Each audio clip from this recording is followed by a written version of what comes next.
เราจะมารีวิวการไปตัดเสียงลือเนาะอยู่เมืองบัวละพาแข่งคำม่วนเด้อ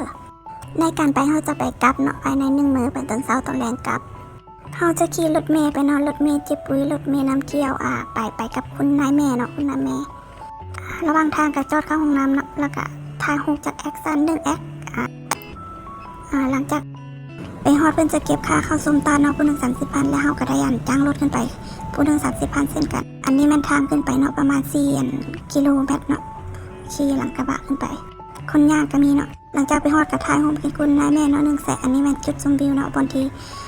มาฮอดแล้วก็บนจุดชมวิวกับเจ้าขายเครื่องขายน้ำขายเลินลามีขายเด้ออยู่นี่เด้อมีครบบนนี้แม่นมากินข้าวปลาแม่นคักหลายนี่นะงามเหมาะสมหลังจากถ่ายวิวแล้วก็มาถ่ายตัวเองเนาะวันนี้แซะกินน้ำกินในเนาะให้มีแหงเนาะแล้วก็มาถ่ายรูปกับหมู่เนาะจาก1 แสนเนาะแซะแล้วก็มาถ่ายวิวเนาะวิวงามหลายเนาะงามหลังจากนั้นก็มากินข้าวเนาะเติมพลังเพื่อย่างขึ้นไปตาเนาะมีตำมะฮุ่งเนาะแล้วก็มีปิ้งไก่อบไก่เนาะใส่กรอกเรือลาเนาะ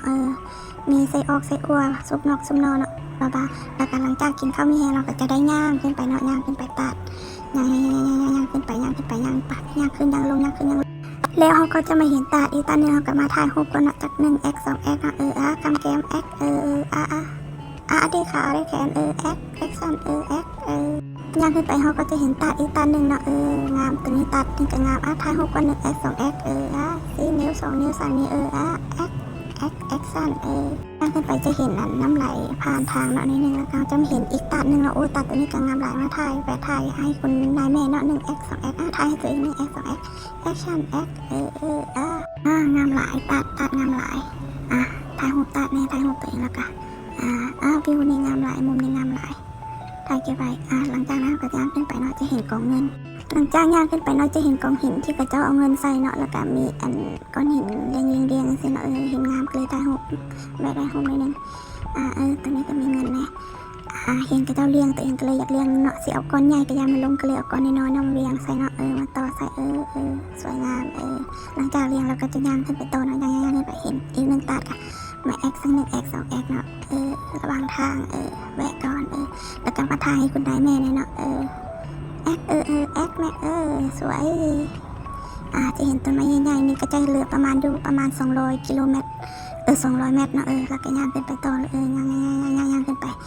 มาฮอดนี่จะประมาณ200 เมตรนี่ก็คือจะได้ยินเสียงตัดแววๆมาแล้วเนาะรู้สึกมีแหงเห็นขวดนี่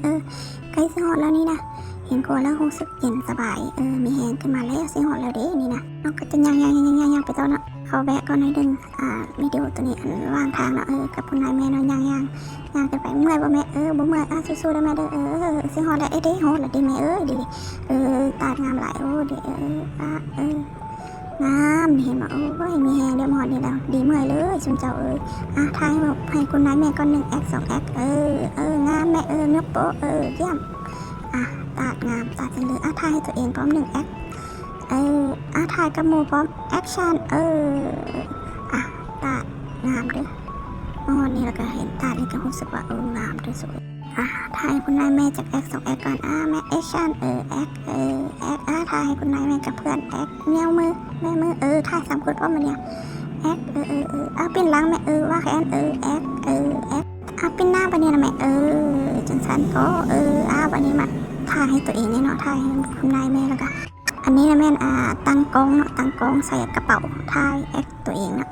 เพราะว่าบ่ได้เอาขาตั้งกล้องยังไปบ่ได้เกี่ยมเนี่ยก็เลยตั้งใส่กระเป๋าแล้วก็มาแอคสั่นแอคถ่ายตัวเองงามสวย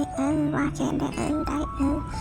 อันนี้มาจุดชมวิวตัวที่2เนาะจุดชมวิวตัวที่2นี่ก็งามหลายเนาะไกลตามาแอคสัก2-3 แอคนี่ก่อนแอคชั่นได้ขาได้แขนขับเอวในจักหน่อยวันนี้มาถ่ายรูปตัดไปทีละลึกเนาะถ้าจะไปอยากแนะนำให้ไปกับหมู่เนาะเพราะว่าจะได้เปลี่ยนกันถ่ายรูปถ่ายวิดีโอให้กันนะหรือว่าเอาขาตั้งกล้องไปพร้อมก็ดีเด้อไปถ่ายรูปให้ตัวเองหรือใครมีแฟนนะเอาแฟนไปนำถ่ายรูปถ่ายวิดีโอนำกันงามหลายหลังจากถ่ายรูปแล้วเราสมัยแล้วเขาก็จะย่างกลับลงมาเนาะเพราะว่ารถพนัดให้ขึ้นรถประมาณ3 โมงครึ่งเนาะเอามาไว้ให้ประจองทันไว้เนาะอันนี้แม่นระบบนี้คล้ายคือคนนอนท้องปุงเนาะก็เลยมาถ่ายมาฮอดเงินแล้วเนาะคำมือตื่นเนาะเจ้านายก็ถ่ายกันเนาะจบการรีวิวเนาะ